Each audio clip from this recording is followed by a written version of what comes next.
Huahao Buddhism is a religion based on the teachings of the Buddha. It is so named because it was established in Huahao Village, Giao Đốc Province in Ao Lac or Vietnam. The two words, Huahao, also connotate harmony and goodness. It was founded by Prophet Hun Fu So in 1939. At a young age, Prophet Hun Fu So went to the sacred mountains of Tat Seng and Ta Leng and studied under a mystic and healer who imparted to him the knowledge and the ability to cure all illnesses. He attained enlightenment after a period of time. When he emerged from these holy mountains, Prophet Hun Fu So began to heal people through the use of simple herbs, water, and acupuncture. He also composed 6 scriptures and hundreds of verses and prose of transcendental values. His style of writing is comprehensive, concise, very appealing, and easy to understand. Today, we present excerpts of the teachings of Prophet Hun Fu So entitled Clearing Doubts, A Tranquil Mind Achieves Wisdom, Present Life Retribution, and The Dead Cannot Eat.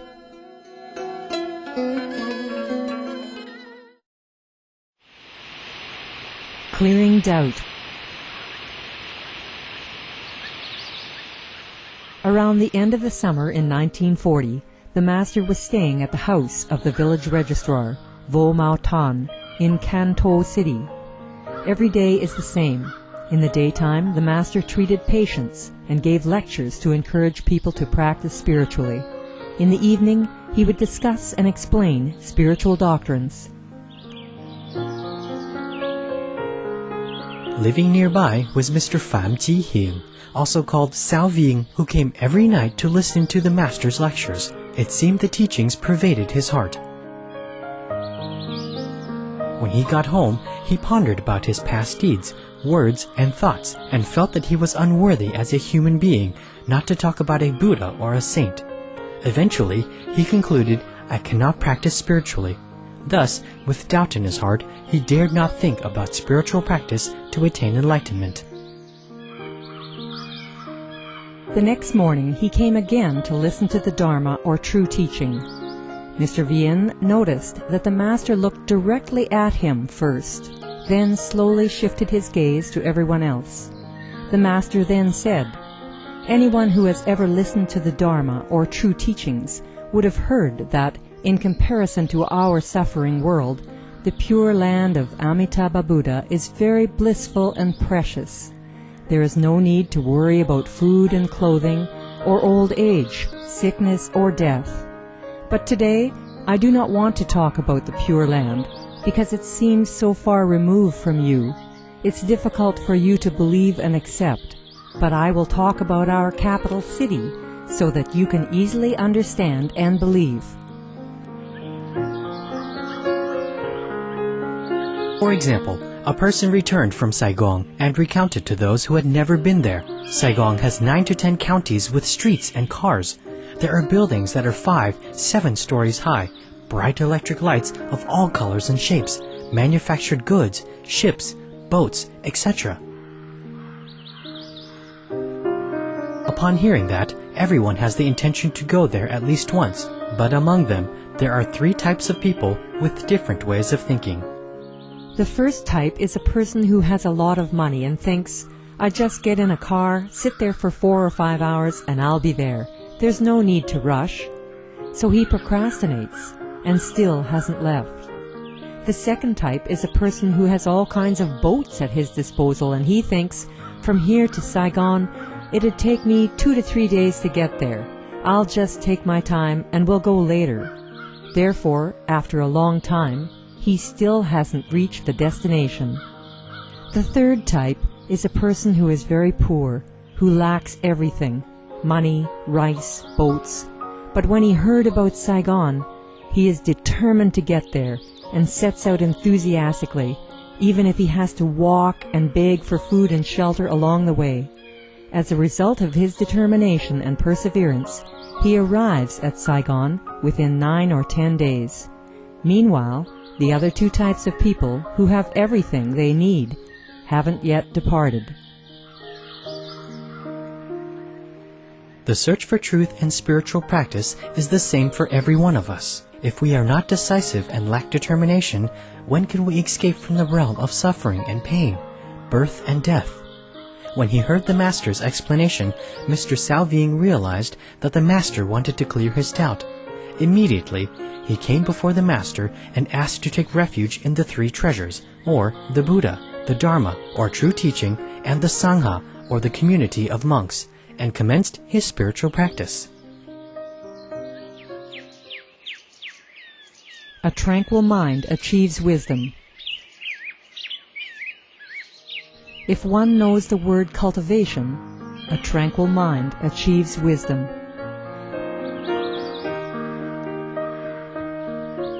During a trip to encourage the farmers in the summer of 1945, when he arrived at Rokgia, Kiangyang Province, the Master rested overnight at the home of Mr. Nguyen Kong Hwa, a government clerk.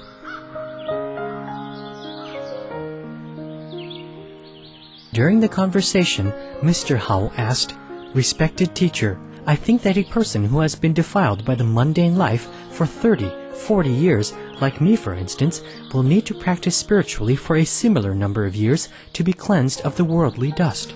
If he practices with a lesser number of years, perhaps he can't become enlightened and achieve liberation?"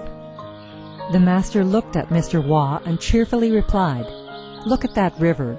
If the water still flows, the wind still blows, and the waves continue to roll, then no matter the length of time, the water will still be turbid. But if the wind ceases, the waves abate, and the river stands still, then the water will be clear. It doesn't need to wait for the passage of time. Therefore, if a spiritual practitioner knows how to still the mind, learns to be unaffected by the external world, then his heart is at peace, his mind is tranquil, wisdom is naturally developed, and worldly attachments are severed. That is liberation."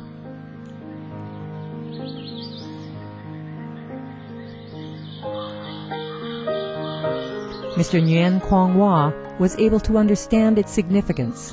Thus his heart was filled with an immense gladness and respect.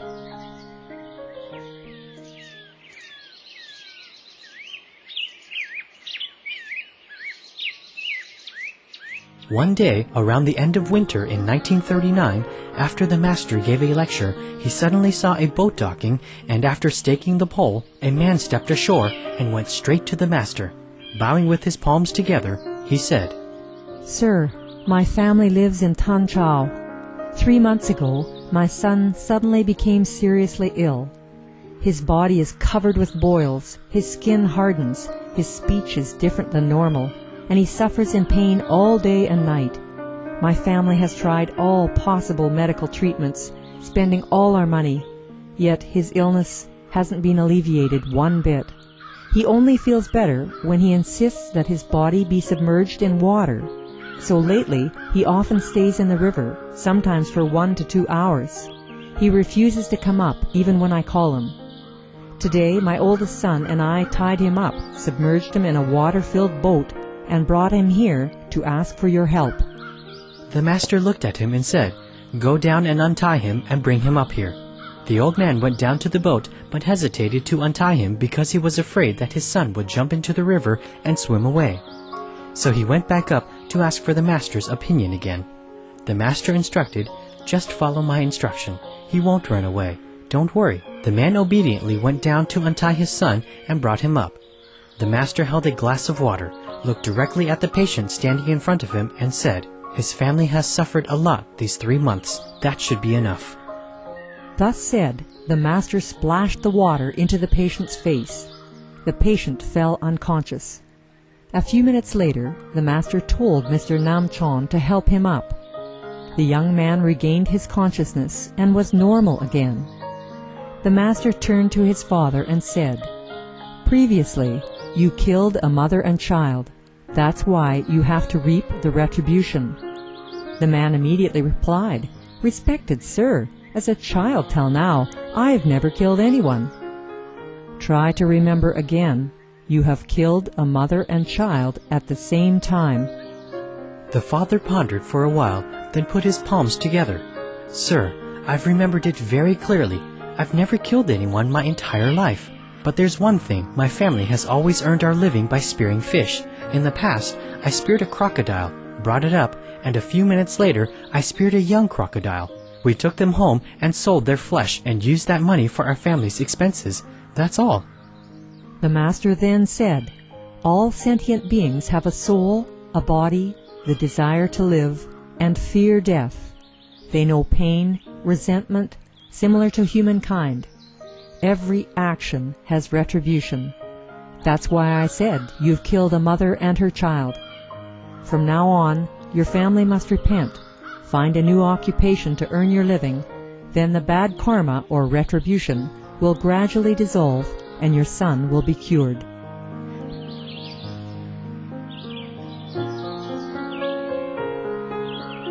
When they heard the master's explanation, father and sons were very frightened. They bowed to the master in repentance and took refuge in the three treasures: the Buddha, the Dharma or true teaching, and the Sangha or community of monks. Then took their leave. The dead cannot eat.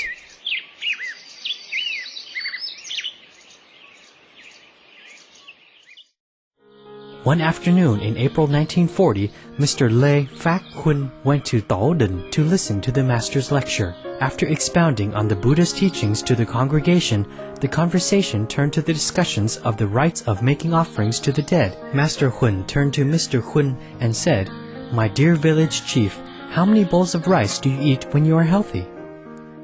Mr. Huynh answered immediately, "Respected master, when in good health I can eat 5 to 7 bowls of rice." The master asked again, "And when you're sick, how many bowls of rice can you eat?" "Respected master, when I am sick, I eat about 1 or 2 bowls of rice." The master asked without stopping a beat, "When you are dead, how many bowls of rice can you eat?" With such an unexpected question, Mr. Huynh stayed quiet without answering because he did not know what the master wanted to impart. The master repeated once again, "I'm really asking you for an answer."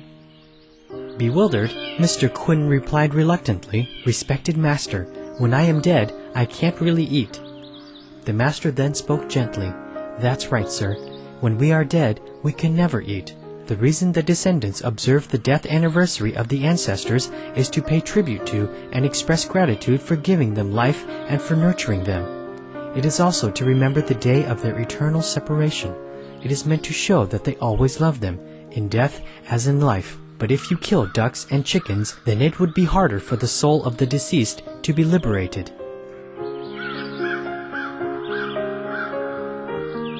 After the master lectured for a while, he went inside. At that time, the brethren debated about this matter, yet none could come up with a solution.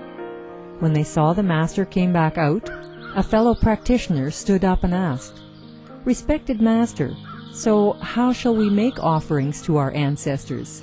Please guide us, master." The master replied, "Less offerings, less sin. More offerings, more sin." Afterward, he read the poem fulfilling filial piety to everyone, advising them to make vegetarian offerings to their ancestors.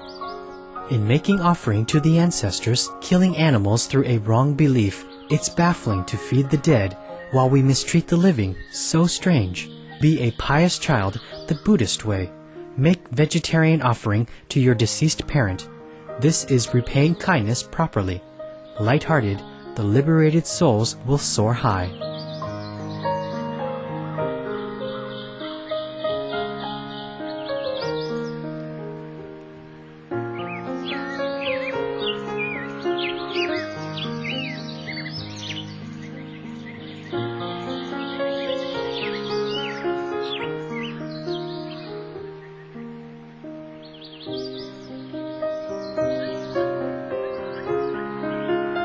It's been a joy to have you with us today for Between Master and Disciples. Planet Earth, our loving home, is up next right after noteworthy news. Please stay tuned to Supreme Master Television. May divine light shine brightly on you and your loved ones every joyous moment of your lives. For more details, please visit www.suprememastertv.com/BMD.